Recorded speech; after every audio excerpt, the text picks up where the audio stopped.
Hi friends, சிம்பிளாக வீட்டிலே சுவையாக மட்டன் பிரியாணி செய்கிறது எப்படின்னு பார்க்கலாமா? ஒரு குக்கரில் 2 ஸ்பூன் எண்ணெய் விட்டுக்கோங்க. 1/2 கிலோ மட்டன் எடுத்திருக்கேன். அந்த மட்டன் போட்டுக்கோங்க. அதுக்கப்புறம் மிளகு ஜீரகம் நுணுக்கி வச்சுருக்கேன், அதையும் சேர்த்துக்கோங்க.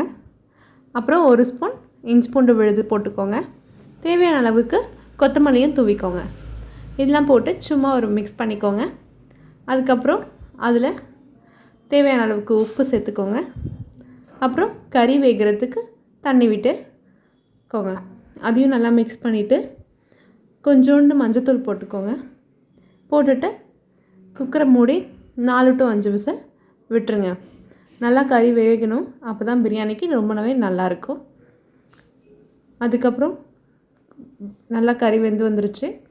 அதை ஒரு சைடு வச்சுட்டு பாத்திரத்தில் 2 ஸ்பூன் நெய், 4 ஸ்பூன் எண்ணெய், சோம்பு, பட்டை, கிராம்பு, பிரிஞ்சி இலை, 2 ஏலக்காய் எல்லாம் போட்டு ஒரு தாளிப்பு கொடுத்துருங்க.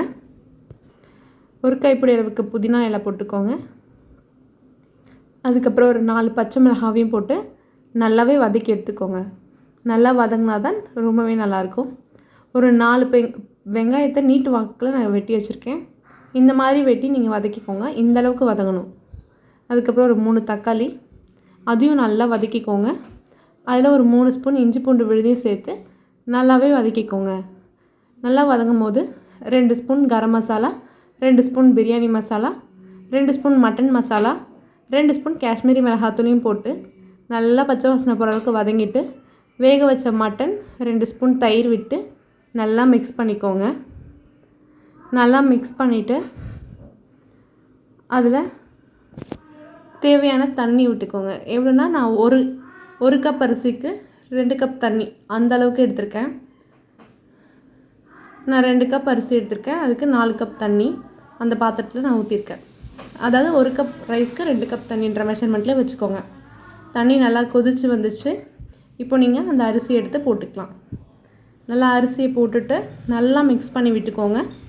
நல்லா கலந்து விட்டுட்டு அது ஒரு மூடி போட்டு மூடிடுங்க. லோ ஃப்ளேம்லேயே வச்சு நல்லா குக் பண்ணுங்கள். நல்லா கிண்டி விட்டுட்டே இருங்க அடிக்கடி. இந்த மாதிரி வரும்போது நல்லா கொத்தமல்லி இலையை தூவி நல்லா பரட்டி விட்டுருங்க. நல்லா இந்த மாதிரி ஸ்டேஜில் என்ன பண்ணணுன்னா தம் போட போகிறோம்.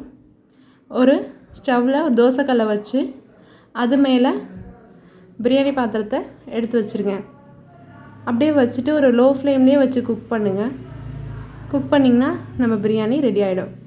மினிமம் ஒரு 5 நிமிஷம் 10 நிமிஷம் நல்லா தம் போட்டுறணும். அப்போ தான் பிரியாணி நல்லா வெந்து கறியும் நல்லா டேஸ்டியாக இருக்கும். பிரியாணி ரொம்ப டேஸ்டியாக இருக்கும். இப்போ பார்த்திங்கன்னா நம்ம மட்டன் பிரியாணி ரெடி ஆகிடுச்சு. பார்த்திங்கன்னா சாப்பாடு நல்லா வெந்து வந்திருக்கு, கறியுமே நல்லா ஜூஸியாக இருக்குது. உங்களுக்கு இந்த வீடியோ பிடிச்சிருந்தா லைக் பண்ணுங்கள். பிரியாதாஸ் லைஃப் ஸ்டைலை ஃபாலோ பண்ணிக்கோங்க. பாய்.